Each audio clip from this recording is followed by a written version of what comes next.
Guys, pakilala ko sa inyo yung baby ko. Hi, kamusta ka, baby? Ninong ako neto, ha?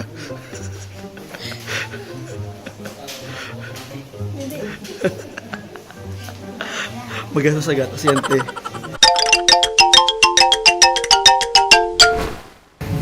Totoo po ba na ano? Red!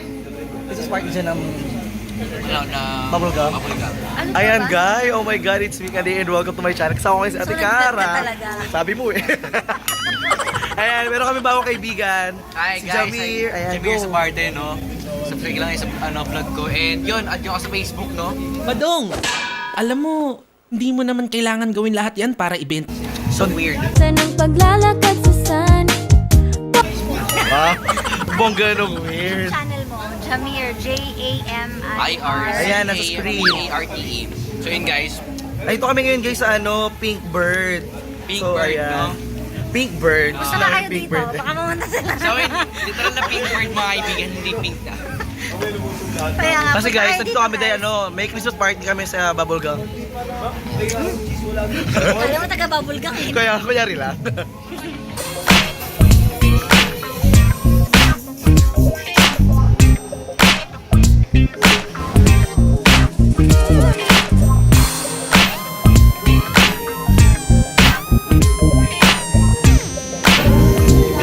So, di ba nakialam na agad ako dito ng mga handa nila sa kanilang birthday at Christmas party. So, ayan, nandito na kanina sila Diego, yung ibang members ng Bubble Gang, pero dahil medyo shy type tayo, hindi naman sila kilala personally.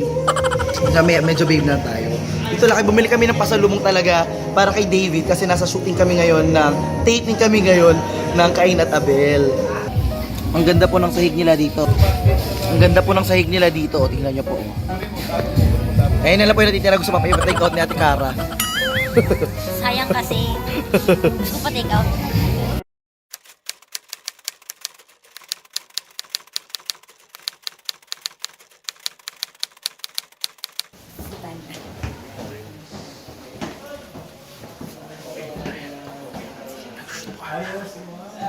Ayan, bawal tayo maingay. Dito na tayo sa bahay.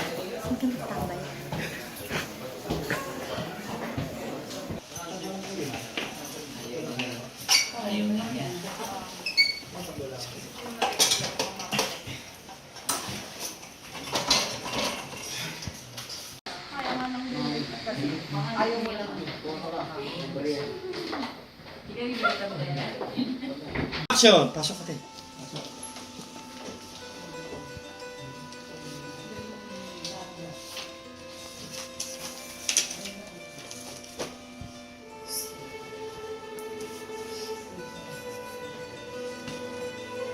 Nampal.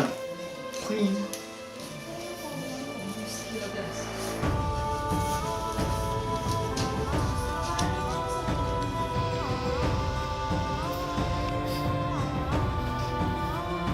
Tumingin ka sa papa mo, tapos tatanong ka. 5, 4, 3, 2. Kahit masakit niya, papayag. 5, 3, 2. Action!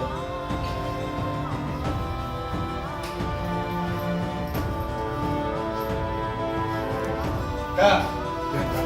Good! Yan po sa main kwarto sa bahay. Ang galing-galing naman ni Davey. Galing-galing umiyak. Ang bilis. Nakita niyo naman, di ba guys, paano umiyak si Davey? Ang galing-galing. Meron pa raw siyang secret. Ayra. So, go pa tayo. Oh, ito nga pala guys, yung kapatid ni David. Tingnan niyo yung baby ha. Tada! Yan po yung kapatid ni David dun sa eksena. So, doon sa loob ng namin room, doon sila Solen at saka si Tommy. Si Tommy, my friend. Ang uwi din yung mukha ko dahil sa mga ilaw. No? Sobrang init po. So, yan, kailangan namin mag-alis ng gamit namin. Ang mga gamit guys dito. Ay, sorry. Magbahay na lang tayo kay sir. Hi po, pwede hi na lang po kayo sa camera. Hi po. Hi Solen, hi ma. Ako naman naka. Nahiya po ako. Okay lang po, pretty po naman po kayo kahit naka-roller. Sana kanina. Mamaya po ulit. May picture po ako sa inyo. Guys, pakilala ko sa inyo yung baby ko. Hi, kamusta ka, baby? Ninong ako neto, ha?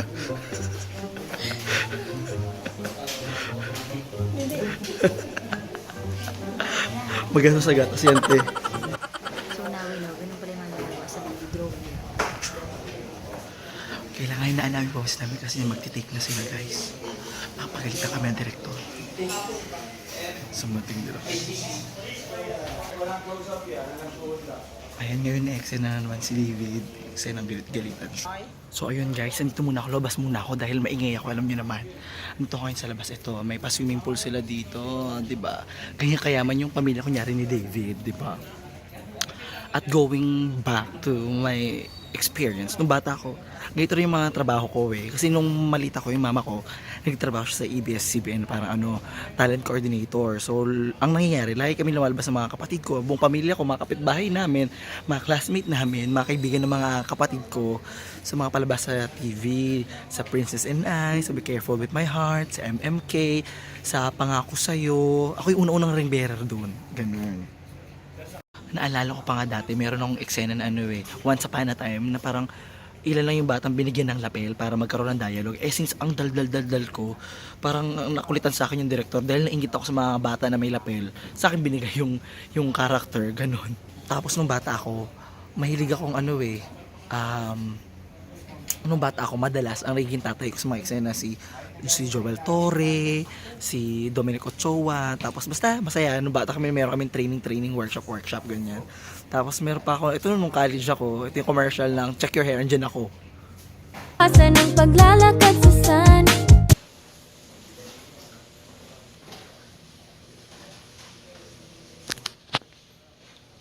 Papusin po. Mer, tapit mo pa konti yan. Hindi po. Aton pa? Opo. Nasa loob na ako direct. Nasa loob na raw po. Rolling! Okay, pakisabi tayo po. Ito na pinakatay. Yan na po. Okay, thank you. Nandun lang ako. Kailangan mo nang tanggapin ito ng pamilya. Kailangan mo nang tanggapin ito. Hindi, papa. Nakatayo ka pa lang. Yeah. Kailangan mo lang tanggapin na ito ng pamilya. And 5, 4, 3, 2, quiet please! Quiet po! Action! Kailangan mo lang tanggapin na ito ng pamilya mo. Kailangan mong tanggapin na hindi ko na mahal ang mama mo at si Presi ang pinili ko. Cut. Sorry po, kailangan mo lang tanggapin ng pamilya mo. Iipo niyo na po. Para hindi. I understand how you feel. But I have already made my choice. Bata pa ba hindi mo life, you're gonna have to make choices. Kailangan natin panindigan kung ano man ang naging desisyon.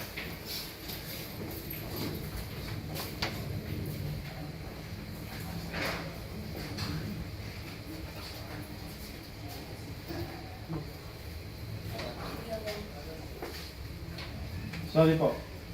Kailangan niyo... Binabastos na tayo. Presi, he is still my son. Your son doesn't respect us. Bata pa lang siya. Ginaganito niyo na tayo. What more pag malaki na yan?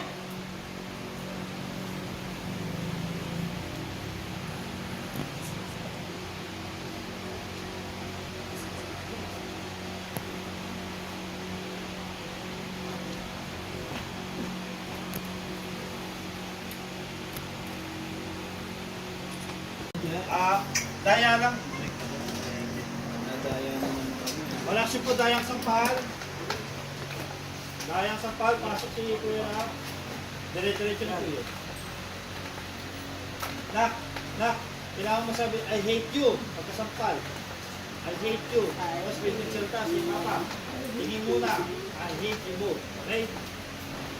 Rolling. 5, 4, 3, 2, action! I hate you! Ano sabi mo? Presi, stop it. I hate you both! problema sa'yo.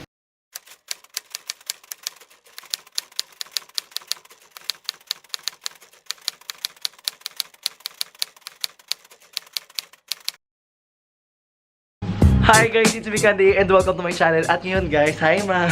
Diba, nakikibisita ako dito sa ibang opisina. Meron akong bisita, si Ate Peach. Hi Ate Peach! Ayan. Pumunta siya dito guys sa office namin. Actually, di naman ito office. Pero pumunta siya dito sa Green Hills para magbigay ng pamasko. Oh my God!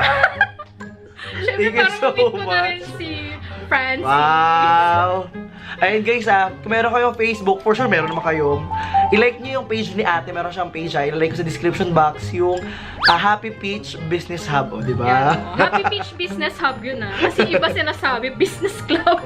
Parang ano yung Makati Business Club. Pumayaman naman ata Pumayaman. Open-minded ka ba? Parang networking. So eto pa nga, ang nangyari kay ate, dahil pumunta na siya dito, mula sa Las Piñas siya guys so ang layo-layo no, nasa San Juan kami. Nahuli ang ate mo na MMDA. Na jaywalking pa siya. Oh my God. Yung mga taga-MMDA nananawagan. Ay, nananawagan po kami. Nananawagan kami. Niyakap nyo lang po siya, ba't nyo pa binigyan ng ticket? Oo. Sa gandang kunto, may violation pa. Dapat kasi binigyan mo rin daw sila ng... Hindi, kasi nangingi talaga yun ng pamasko eh. Oo, natatapos Ginawa ng ko ticket. yung kay sir. Biglang inabot ko na agad yung ID. Baka kung ano pa mangyari, Bartolina pa ako. Nakatakot. Alam mo, naalala ko dati, ganyan, nagsinungaling ako. Sorry po sa MDA. So, syempre, para makalusot tayo, gawa ng paraan. So, dati binigay ko kung anong pangalan, ganyan. Tapos yung sa pangalawang pagkakataon, syempre, ginamit ko na yung pagiging estudyante ko na sabi ko, PUP lang po ako, wala pa po akong So, nakalusot naman. Kasi pagbaba ko dun sa taxi, di ba naka-shades pa ako na akala siguro mayaman ako. Kasi ang aurahan ba naman kasi, Akala yayamanin ako, di ba? Ayan, ito na nga guys. Meron tayong surprise mula kay ate. Ito. Ito kay Ate Peach. Ayan, yung lips, di ba? O, diba? Pang diba talaga yan, be? Ayan, sila Key Brosas kasi yung may-ari nito. Oo. At saka, ito, Naughty Girl. Amwe. Oo, Tsaka, ayan, yung matte siya. Tapos, yung Ano meron isa siya sa naman- lipstick na yan? Ang ganda naman. Yan. Ano siya, matte. Matte lipstick. Tapos yung isa, lip tint to. Lip and cheek tint. Si Natalie Hart, yung endorser niya. Yan. Akala Ako ko yan, personally ginagamit. Akala ko si Heart, di ba, ang ilista. Ay, ito po yung magandang gamitin pag bibili po kayo ng corned beef. Kasi nakita ko kay sis. Kasi yun nga. Fan daw siya ni Kay. Ayan, true. Amwe. Ito Yan, po, Naughty Girl. pag bobo po kayo sa matte, gagaling po kayo dahil matte lipstick po ito. Yan. Pinromote ko na din sa channel niya. Ganyan, ganun. Pag magpo-promote, kailangan merong ganito. Ayan. Next kong punta dito, yan, bibigyan ko na sila ng set. Si DJ Cara, si DJ Ira, tsaka si DJ Colleen. Oo. Baka may masabi ako. Baka may masabi ako, may mabiolate akong rule na naman. Ikaw yung patadala nilang love letter, yari ka. Ay, wala po yun, hindi. Ano na tayo, good vibes na tayo dito.